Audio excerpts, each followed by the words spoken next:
name is Diaz, currently third-year coach of lacrosse at Christopher Columbus High School. How did you get into coaching? Kind of just fell into my lap.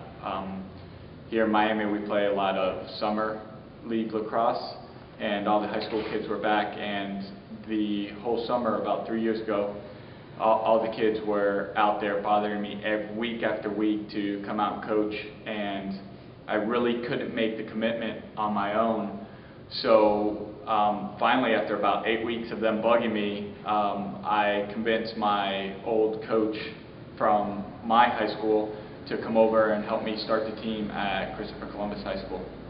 He's basically progressed me and is teaching me to this day on how to coach. I remember everything about him, his passion for the game, the way he just excited everybody, the way that, you know, I mean, basically my first year at this new high school, I was a junior, and he came out to my first football game. I played football my whole life, and I finished his first game. I had a really good game, and he stuck around after we were done, you know, showering and stuff and leaving out. He came up to me and he grabbed me, and he just came up and he was so excited, and he just, you know, was watching the game, and he came up and he basically asked me if I wanted to play lacrosse.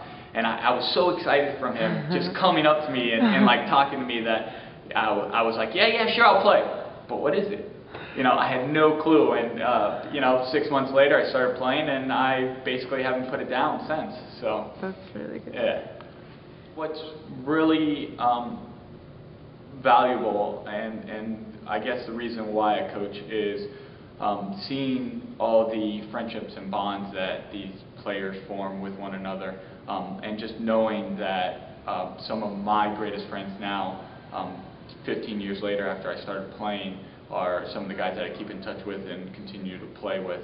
So seeing them form these bonds just like I did 15 years ago is probably one of the reasons why I continue to coach every year. Being a coach has tons of challenges. I think one of the biggest challenges is watching and seeing these kids attempt and try to do new things, and try and like come and do a new move or play defense against someone who's better than them, and seeing them kind of fail, but at the same time seeing them progress in this. And it's very difficult to show these kids what they're actually doing is helping them, and they're getting to the point that they need to. Cool. But don't you guys always win?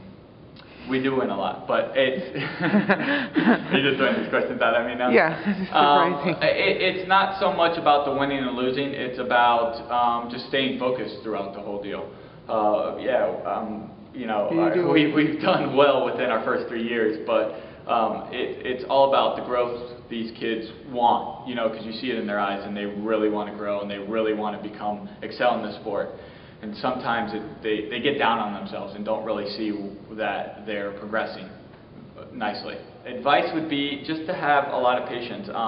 You know, a lot of people are so driven on winning and winning and winning, and yeah, that's a great part about it because it helps keep kids focused and wanting to play. But remember that, you know, at the end of the day, it's about the bonds that they're going to make with their other teammates and with you.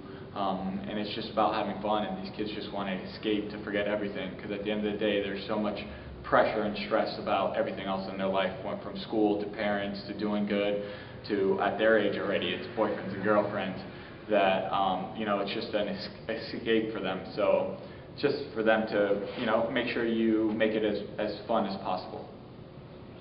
Awesome.